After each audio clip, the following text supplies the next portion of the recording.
જ્યાં શ્રદ્ધા હોય ત્યાં શાંતિ અને સુરક્ષાની અપેક્ષા પણ જોડાયેલી હોય છે.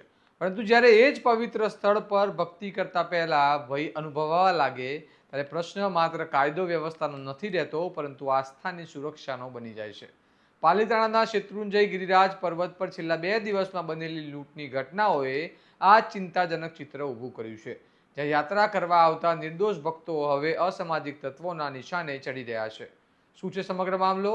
આવો વિગતે વાત કરીએ આ અહેવાલમાં. નમસ્કાર, હું છું ચિરાગ વર્ષાબેન. આપ જોઈ રહ્યા છો સ્વમાન. પાલીતાણાના વિશ્વવિખ્યાત શેત્રુંજય પર્વત પર ગઈકાલે એક મહિલા યાત્રિક સાથે લૂંટની ઘટના બની હતી, જ્યાં અજાણ્યા વ્યક્તિઓએ અચાનક હુમલો કરીને સોનાની ચેન લૂંટી લીધી. આ ઘટનાનો ભય હજુ ઓસર્યો નહોતો ત્યાં આજે ફરી એકવાર એવી જ એક ઘટના સામે આવી છે, જેમાં એક યાત્રિકને છરી બતાવીને સોનાની ચેન લૂંટી લેવામાં આવી છે. એટલે કે હવે સ્પષ્ટ થઈ રહ્યું છે કે લૂંટારાઓ બેફામ બનીને યાત્રિકોને નિશાન બનાવી રહ્યા છે, જેના કારણે યાત્રા કરવા આવતા જૈન સમાજના ભક્તોમાં ભારે ભયનો માહોલ સર્જાયો છે. આ સમગ્ર ઘટનાની જાણ તળેટી પોલીસને કરવામાં આવી છે અને પોલીસે તપાસ હાથ ધરી. પરંતુ સૌથી મોટો સવાલ એ છે કે શેત્રુંજય જેવા આંતરરાષ્ટ્રીય સ્તરે જાણીતા ધાર્મિક સ્થળે યાત્રિકોની સુરક્ષા માટે પૂરતી વ્યવસ્થા કેમ નથી? જ્યાં રોજ હજારો યાત્રિકો આવતા હોય ત્યાં આવી ઘટનાઓ સતત 2 દિવસ સુધી બનવી એ સુરક્ષા વ્યવસ્થાની ગંભીર ખામી તરફ ઇશારો કરે છે. સાંભળો આ સમગ્ર घटना विषय एक पीड़ित युवक शू कह रहा है. मैं पालीताना तलेटी से ऊपर चढ़ रहा था तो बहुत आगे पहुंच चुका था।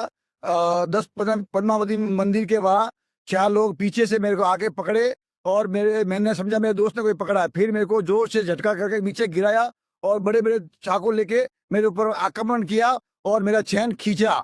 खींचते मैंने चिल्लाने लगा चोर है चोर है चोर है। तो 3 लोग भागने लगे, वो चौथा भी भागने लगा। मैं उसके पीछे भागा और धक्का मुक्की हुई, वो नीचे गिर गया। फिर वो 4 लोग जंगल की तरफ भाग गए। मेरा चैन खींच के चैन के टुकड़े टुकड़े हो गए। एक टुकड़ा वो लेके गए, एक टुकड़ा मेरे पास है। आपको कोई इजा हुई? थोड़ी सी मेरे को दिक्कत हुई है, गर्दन के वहां पे लगी है। और जो और खुकार जैसे आतंकवादी हो ऐसे आज गुजरात के अंदर अपने तीर्थ के उज्जैन पालना के ऊपर ऐसा हो रहा है, तो अपन को ये ध्यान रखना बहुत जरूरी है। હવે અખાત્રીજનો પવિત્ર પ્રસંગ નજીક છે ત્યારે હજારો યાત્રિકો અહીં ઉમટી પડશે. એવામાં આવી ઘટનાઓ માત્ર ચિંતા નહીં પરંતુ ચેતવણી સમાન છે.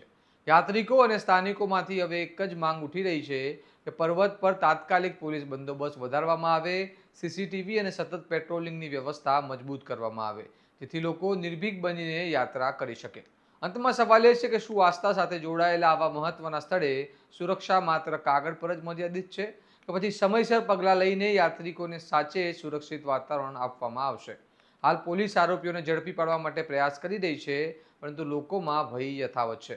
હવે નજર રહેશે કે અખાત્રીજ પહેલા સુરક્ષા વ્યવસ્થા કેટલી મજબૂત બને છે, કારણ કે જો સમયસર પગલાં નહીં લેવાય તો આસ્થાનું આ કેન્દ્ર લોકો માટે ભયનું સ્થળ બની શકે છે.